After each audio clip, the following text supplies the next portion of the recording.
अस्सलाम वालेकुम। आप देख रहे हैं के news channel international.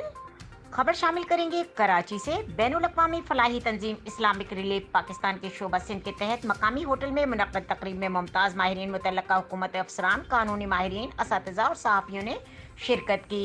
Climate migration दी इनफोल्डिंग क्राइसिस की मौजू पर होने वाली इस महफिल में बताया गया कि मुल्क में खुश्क साली, समंदरी तूफान, बारिशों, लैंडस्लाइडिंग, ग्लेशियर पिघलाव और गर्मी की लहरों से लोगों की बड़ी तादाद नकल मकानी कर रही है।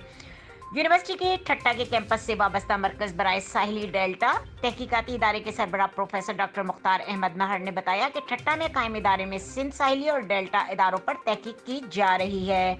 उन्होंने जिस्मानी माजूरी और कमजोरी में मुब्तला अफराद का भी जिक्र किया जो बदलते मौसमों से मुस्तरब हैं। डॉक्टर महर ने बताया कि इस जमन में सिंध के जामियात और मुतल्लका इदारों से मिलकर फोकस ग्रुप बनाए गए और तफसीली तबादला ख्याल भी किया गया। उन्होंने बताया कि सिंध डेल्टा शदीद तबाही का शिकार है, जहां समंदरी दरअंदाजी पहले ही जमीनी कटाव के शिकार है। यहाँ तक कि ज़राअत खत्म हो चुकी है और माहीगीर नापैद हो चुके हैं। सरमद इकबाल ने इदारों के मुख्तलिफ पॉलिसियों के दरमियान रब्त और हम आहंगी को जोर दिया और कहा कि इस पर फौरी तवज्जो दी जाए। आखिर में तकरीब के मेहमान खुसूसी और वजीर माहौलियात मौसमियाती तब्दीली जनाब मोहम्मद इस्माइल राहू ने कहा कि हमारे बहुत से मसाइल हैं जिनकी तदराक की कोशिश की जा रही है।